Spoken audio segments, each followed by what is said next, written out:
simply ask you, would you want an honorary mechanic working on your airplane before? Would you want an honorary physician performing quadruple bypass surgery? I think not. Honorary is extremely welcome, but earned is much better. I'm aware of the time I have for this presentation.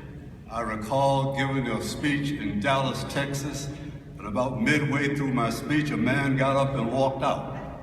The next day I saw him and said, "You walked out on my speech." "Why?" He said, "I went to get a haircut."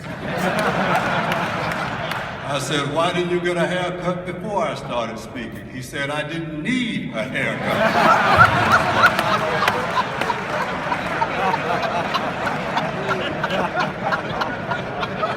And I'm not a slow learner. Let me tell you, begin by thanking the Laurel Wreath Commission.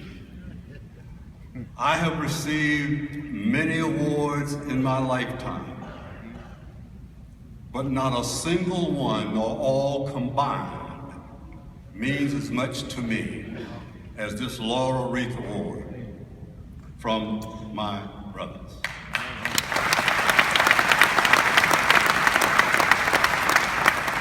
I thank you for this honor.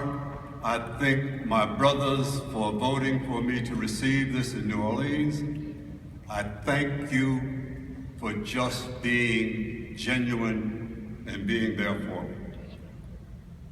I thank the Laurel Wreath Commission for giving this 74th Laurel Wreath to me to match my age of 74 years. I should have been born 20 years earlier. Let me tell you, that it's a special honor to be inducted, to be honored with Brother Rodney Atkins, a giant among men, a giant among Kappas. If you look up excellence in the dictionary, you will see Brother Atkins' photograph right there. A little bit about me.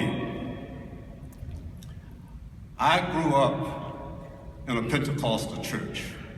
One of the deacons used to say, "You see me in my glory, but you don't know my story."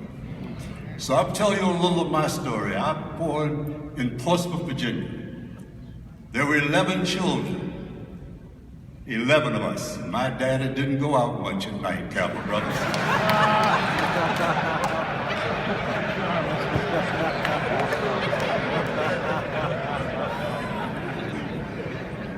But my mother only went through the 8th grade and my father through the 4th. They grew up outside of Rocky Mount in Henderson, North Carolina. They used to tell my brothers and sisters and me how they used to cry because they could not attend school. They used to tell us that they would pray for rain during harvest season because if it rained in harvest season, they couldn't work in the fields those days, and that gave them an opportunity to attend school. But make no mistake about it, they were not uneducated. They were self-educated. The smartest people I have ever known. They gave my brothers and sisters and me many, many lessons. One lesson they told us was you should get enough education so you never have to look up to anybody, and then get a little bit more so you'll be wise enough not to look down on anybody either.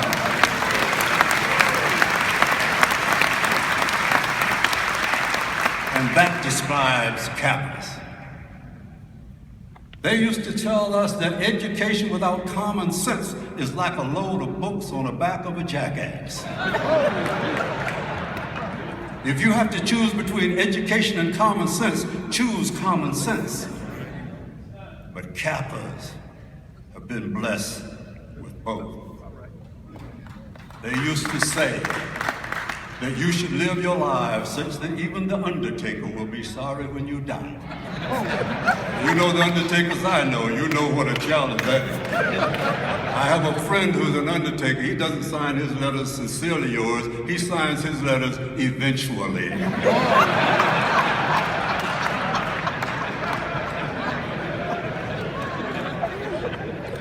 To my Kappa life, I became aware of Kappa in Norfolk State University which had not allowed any fraternities and sororities on that university campus until 1962. And a person who's become my second father, Dr. Roy Alexander Woods, Kappa man, called me in his office and said, "Little brother, I think you ought to pledge Kappa." I said, "Dr. Woods, I want to pledge Kappa so badly, but I don't have any money." He said, "Did I say anything to you about money? When the time comes, you step into my office." And I went into his office, and I remember it just like it was yesterday. My dearly departed surrogate father, Dr. Woods, is responsible for my being a Kappa man this day.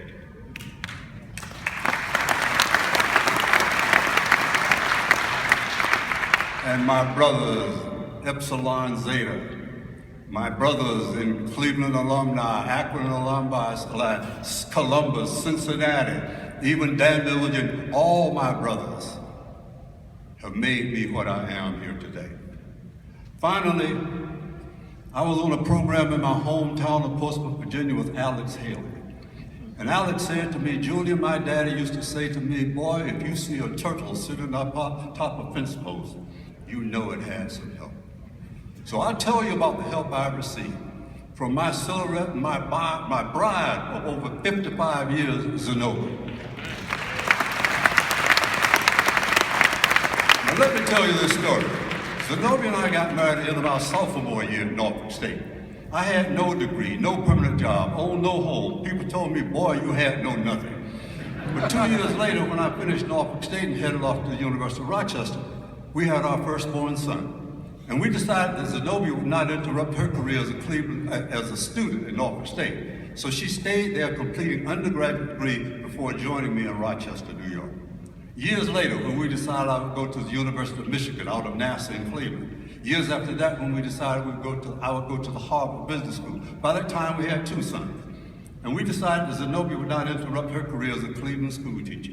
So she stayed in Cleveland taking care of 2 sons while I would get home as many weekends as possible. You know the routine. She would get up in the morning, make sure that they got dressed, fix breakfast for them, take one off to daycare, another off to school, go teach a full day of school herself, reverse that process in the afternoon, come home, throw off her coat, kick off her shoes, fix dinner for them. After dinner, see to it that they did their homework. And after they were in bed, take care of her other 36 children, her students, by correcting papers, calling home that she did that so that I could achieve. So everywhere I go, I borrow from Gladys Knight, her used to be Pips, if you will.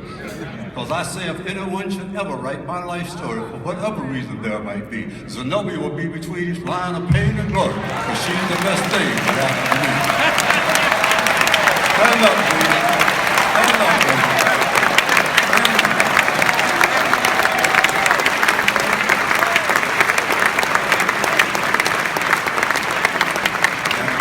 And I'll tell you this. I'll tell you, I didn't realize how much she had done for me until she went to graduate school and I was stuck with those 2 girls. The lady should be canonized for doing it. So I describe Zenobia, my bride, as a woman who has the creative intellect of Madam C.J. Walker, the perspicacity of Mary McLeod Bethune, the courage and determination of Harriet Tubman, and the physiognomy, the classic beauty of Queen Nefertiti. So I tell you this. Zenobia is not only the wind beneath my wings, Zenobia is the chocolate chips in my cookies.